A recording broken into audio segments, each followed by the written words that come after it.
Hey everybody, it's Justin Goldsboro here with another 52 Comms Mixup video for the Just In Case You Were Wondering blog. And we're here today with Liz Schmidt from 7 Strategies. Hey Liz, how are you? Hi Justin, good to see you. Hey, good, thanks for joining us. So just want to remind everybody, this is the series on Just In Case You Were Wondering where we're interviewing 52 different communications professionals. We ask them 4 questions every time, 2 kind of about their business or professional life, 1 about something kind of fun, and then 1 about a cause or something they're passionate about. So let's go ahead and get started. All right. Right. So question 1, Liz. So you work, like I said, at 7 Strategies with Sarah Evans, who a lot of people know is the Journ Chat founder and a PR thought leader out there. Explain what that experience has been like working for, that's kind of a startup agency, and how you got to know Sarah. And then you were also just telling me about how you live in Denver, she lives in Chicago, you all work virtually. So explain the whole experience to us. Okay, well, Sarah and I actually met several years ago when we were working at the same PR agency. Sarah worked in Chicago, and I worked virtually from the Denver office. And although at that time we never actually met in person, we worked on projects together and we communicated frequently through instant message, phone, and email.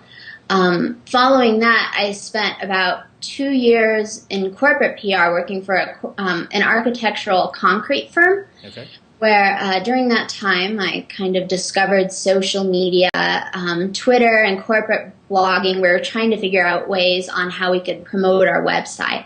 And I just happened to run into my old colleague Sarah on Twitter. Gotcha. So we were chatting on direct message, and she'd asked if I would be interested in taking on some project work for her.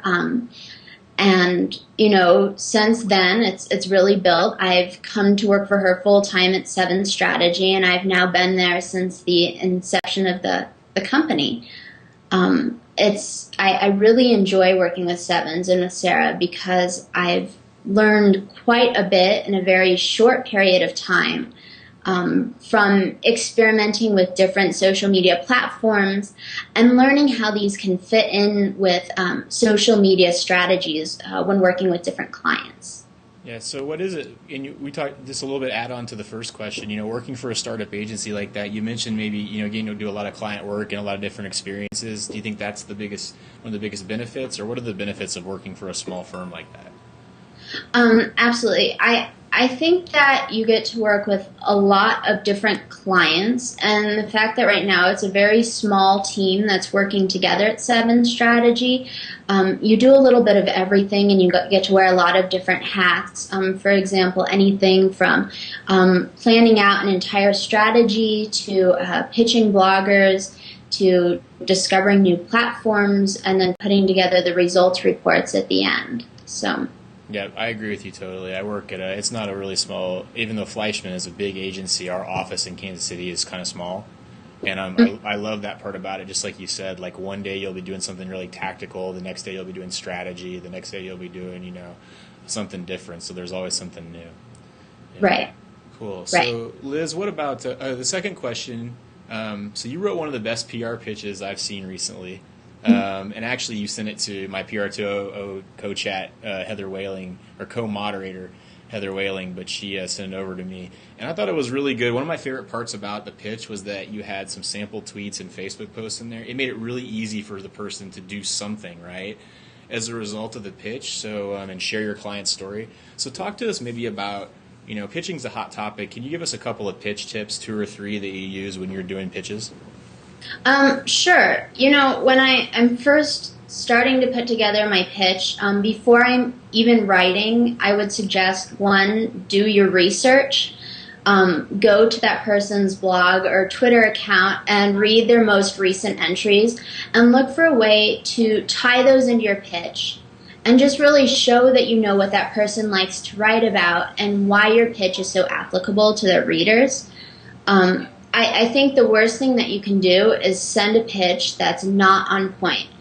Not only is it just a huge waste of your time since the blogger won't pick it up, but it also damages your relationship and credibility with that person. My second tip would be to build the relationship before you need it. And that's something that Sarah and I talk about quite a bit. If you're able to, it's good to invest some time in creating a two-way relationship with that blogger or reporter prior to making your pitch. This might mean, commenting on their blog posts, but then again, making sure that those comments are very relevant. You can retweet some of their tweets or comment on their tweets, or if they're crowdsourcing for answers or for a resource for an article, look for ways to respond and help them. It might not really benefit a client, but it could really help you out down the road. Their bloggers are just inundated with emails, and having that relationship beforehand, especially if you're trying to pitch like Read Write Web or TechCrunch or Mashable, it really helps to ensure that they're going to open your email and maybe read it and give it a second thought. Yeah, absolutely. Those were really, really good. I'm going to cut that answer about do your research and play it in every single new business meeting that I go to. I'm just kidding, but that is such an important thing. I think I love your point about wasting not only their time, but your time too, right? I mean, it takes a while to craft those pitches and put them together. When you send an irrelevant one out, you just wasted however much time you spend doing that, right? Right, correct. Yeah. No. Well, and then just going back to your point about, keeping it brief and looking for ways to make it really shareable. I like to include like a ready-made tweet in case the blogger is interested in sharing, but he might not necessarily want to write the entire post about the topic. So I do my best to do like the legwork for them. Yeah. So Heather and I, and actually her husband Mike, we collaborated on a return the favor event for veterans, for soldiers around Veterans Day last year, and we pitched some different people and asked them to do everything from blogging to a video to maybe just tweet or Facebook about it. And we used your approach there and actually did put a tweet or a Facebook suggested post. And we had a lot of people who did like the whole thing, right? They did a video or they did, a blog post. But then we had other people who they really quickly, took our tweet, put it to their own words, for instance, and then shared it. And that was a great way for them to participate. Yeah. And it makes it really nice and easy. The other thing I like to do is maybe like instead of, like when I first started out in PR, they were like, oh, well, you can copy and paste the whole news release into your email and then write a little blurb at the top. And these days, it's like people like bite-sized information. So when they open an email and they see all of these words, it's overwhelming. So, true. Yes. To fix that, I generally just write like a very brief pitch, maybe like 6 sentences, maybe longer, just to get all the main points across. And then I link it to a social media news release so that a reporter has all of the access to the information. Plus it has like some multimedia content involved. So they don't have to read a really long email. The information's there if they want it. So. Right. No, that's great. I mean, we could talk about pitching all day. Those are some great tips and strategies that you're sharing, and it's good to hear that you didn't say the words mass email or mail merge in your answer. So. Yeah. Okay, so now for more of like a fun question, Liz. So you can learn a lot from looking at someone's Facebook info page, and I was looking at yours a little bit last night to see what we had in common. So I see we're both Law and Order fans. Oh, yes. So which Law and Order do you watch, or do you watch all of them? I really watch all of them, Okay, so do we. but I kind of am into their new like Law and Order Los Angeles series right now. Yeah. They have a lot going on. But when I was a teen, I was really into reading like John Grisham novels. Okay. I read almost everything by him, and I really enjoyed the courtroom drama and the loopholes and all the jargon that goes along with it. So.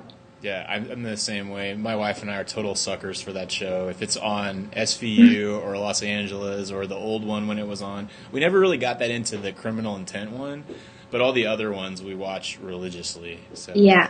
Okay, yeah. So what about, I saw your favorite athlete is Greg Norman, so is there a story there? Well, he's actually not my favorite athlete. Okay. It was actually more client related. Gotcha. I'm not really much of a golfer.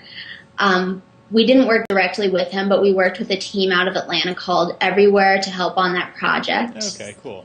Yeah. Yeah, well, I just the reason that caught my eye is because I'm not a good golfer, but I try to go golf. And I one time bought a big bag of balls because I always lose my golf balls, and they all had the Greg Norman's nickname's the Shark, and they all had like the little shark on the golf balls. So my friends were joking around and calling me. They still call me that, like when we go golf. The shark. The shark. But then basically, it's like they make fun of me because I lose all my shark golf balls, by the second or third hole. So, okay, and you live in Denver, so I've lived in Kansas City my whole life, but I'm a huge Denver Broncos fan. So, are you a Broncos fan at all? I had to ask. Kind of. I'm more of a fair weather fan. Like, I thought it was really cool the couple of years they made it to the Super Bowl with John Elway. Yeah. Back in the late 90s. Mm-hmm. Yeah, exactly. But now it's kind of cooled off a bit.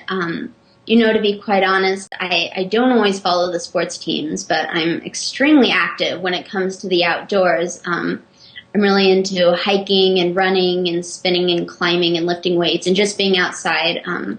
I just think, time away from the computer and from the television is really good, not only for your physical health and but for your mental health as well. So I like to make the most of it. Yeah, no, that you're in a great place to do that too. My one of my wife's good friends from high school lives out in that area too, and she's always doing outdoor stuff too. So I know what you mean. Yeah, there's a ton to do, right?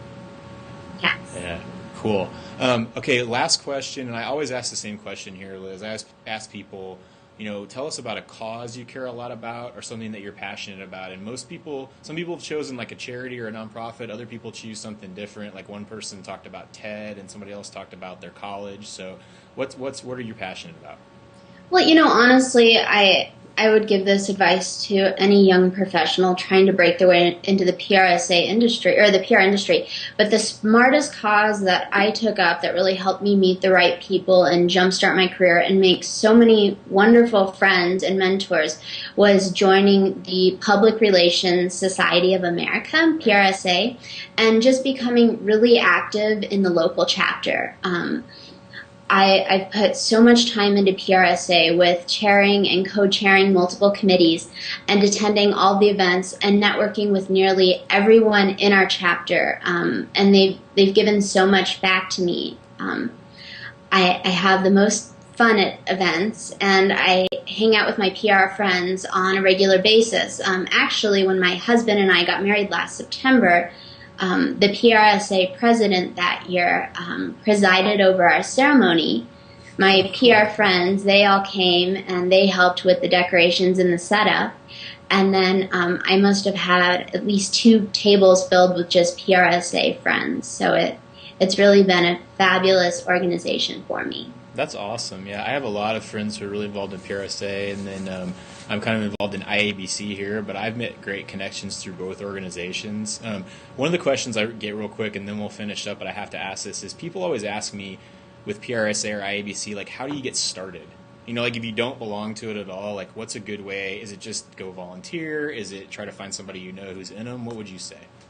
I would say definitely just try to volunteer on one of the committees. Yeah. Even if you do have a job or if you don't have a job, it's just a good way to kind of like learn from other people. For example, on my first committee, I might have been one of the youngest persons on the committee, but I was working with people from local agencies and from like the local library and helping with all their PR, and it really helped me to like build up those references so when I was job searching, they would connect me with the right people. So. Yeah, no, that's great advice. I found the same thing. So thanks for your time today, Liz. Really appreciate it.